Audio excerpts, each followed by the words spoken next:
Alright guys, so Fula with another video. Shout out to the whole LDBC. Make sure you subscribe to the or create a profile on LDBC Sports. Make sure you download the app. Man, maybe I should do a Patreon for this kind of content that I'm dropping, So, in this video, man, I kind of want to highlight and celebrate the birthday of one of the lesser known figures, since we're technically still in the month of Black History. Let's just go ahead and do some Black History, a little bit. For those of you guys who don't know by now, on my channel, I am pro-life, liberty, and freedom.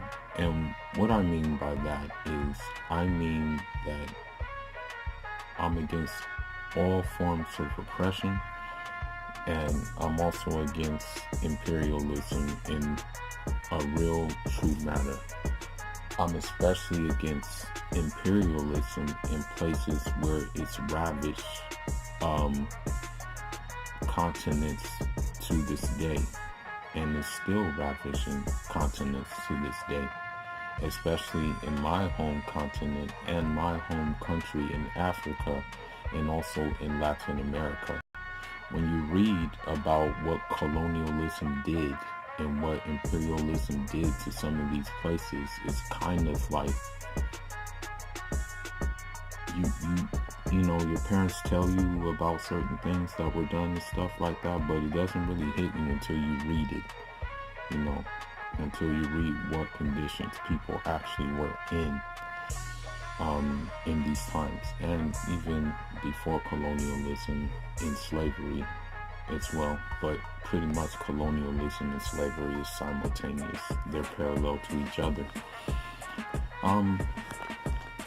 So you also know from my page that I am a big advocate for Cuba.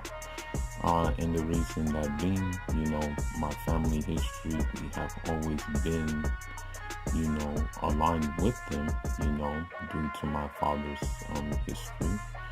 And, just due to even my sister right now currently studying in Cuba for medicine as well. So I figured that since we're in the month of Black History, I would highlight Afro-Cuban figure whose birthday is today. And his name is Juan Almeida Bosque. Now, for those of you guys who don't know, Cuban history is kind of brothers with African history, because unfortunately with the institution of slavery, you had a lot of Africans shipped to Cuba, and they were actually the backbone of the Cuban Revolutionary Army against the Spanish when they were fighting for freedom. I mean, I would say that more than half of the army was basically of African origin. I'm even reading right now that a tribe from Africa by the name of the Mandinga tribe, one of their members even gave them amulets to stop bullets when they were fighting against the Spanish. So there was even there was even the juju involved in the fight against the Spanish, and that was one of the lesser known things that I found out about, until recently. And this, these soldiers were fighting for independence from Spain. Now, let's fast forward. Now, I'm not saying that Cuba does not have racism.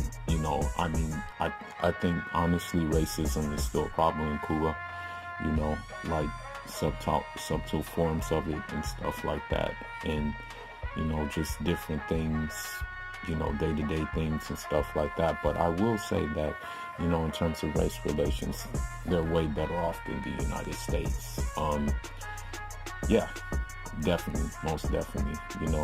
Like every other country, they have a problem, but the race problem is very minute compared to the one in the United States. I mean, even yesterday, I got pulled over for absolutely no reason at all. Like, there was absolutely no reason to pull me over. And the only reason why I got pulled over was because I had the wrong complexion and the wrong the wrong accent as well, and I was in the wrong part of town, because I was probably the only African within 1,000-meter radius. So you go figure. But anyhow, let's get to it. Juan Almeida Bosque, he was actually, one of Fidel Castro's right-hand men when they were fighting in for the overthrow of the Batista rulership.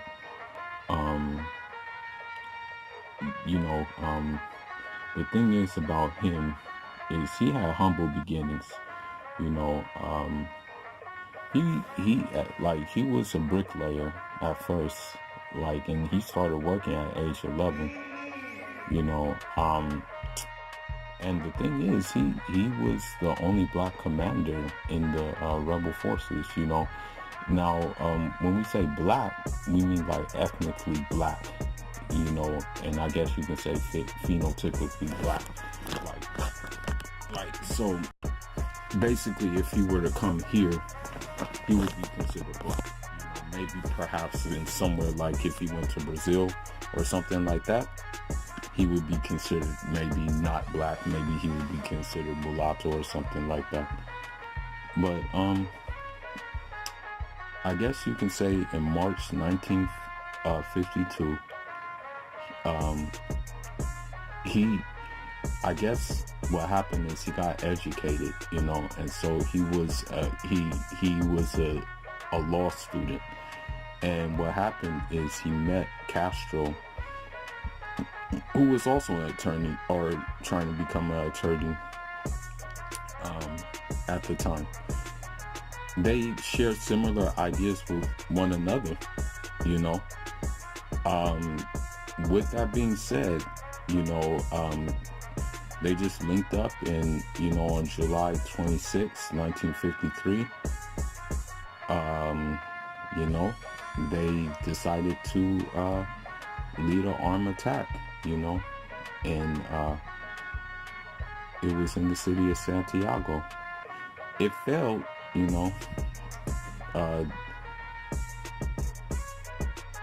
but what happened in Juan Bosque Almeida, he was sent to jail because of it. But what happened is, they were sent to prison. Almeida was freed in May 1955. And so what they did is they retreated to Mexico, where they started their guerrilla army, and they tried again 3 years later. And that's a lesson, let's say if it's too hot. What I mean by that, let's say if you have a goal in mind, but there's strong opposition to that goal, sometimes the best thing to do is retreat, regroup, clear your head, and then redraw up a plan, and then go again. It's like prize fighting, basically. Maybe you're defeated one time, but then you go back to the drawing board, you figure out what you can do different, what you did wrong, and then the next time around you're successful. And that's what happened here.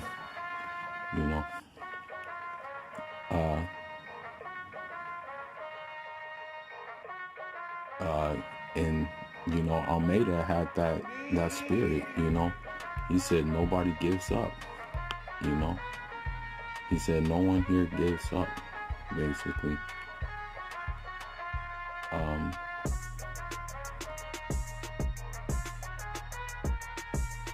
you know, he then went into politics basically, and you know, he became, I believe, vice president, you know. And so, yeah, man. And the thing is, he was also a hell of a musician, you know. And he has work about like written work, but it's kind of hard to find because you can't really find it on Amazon.com because it says the books are unavailable. But yeah, I believe he was like vice president, you know, after all of his excerpts in battle. And he died at the age of 82. And yeah, that's pretty much all I can really find on him. But if you want to look at more, of course, Google is your best friend for that.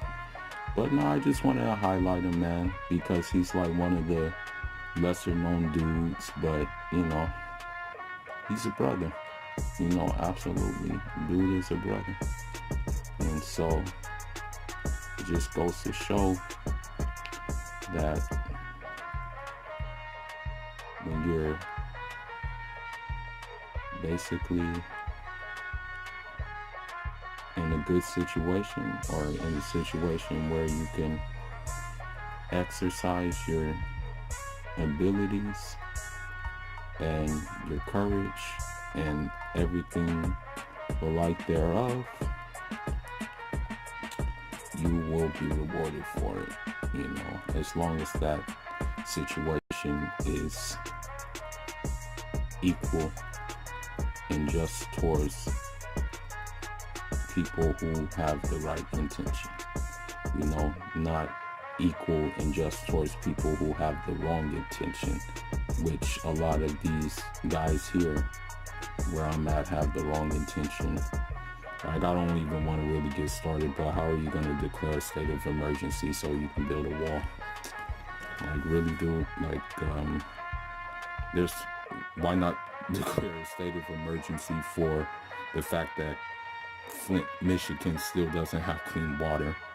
Why not declare a state of emergency for the fact that there's more people in prison here than they are in school? Why not declare a state of emergency for things like that? You know? But I'm going to just leave it at that. Shout outs to Juan, Bosque, Almeida. Shout outs to the rest of the Cuban, the Afro-Cubans who are the backbone of revolution, the backbone of independence, and what have you. And God willing, if this channel is up by June, I will return with one of the biggest, the giants of the Cuban revolution, and that is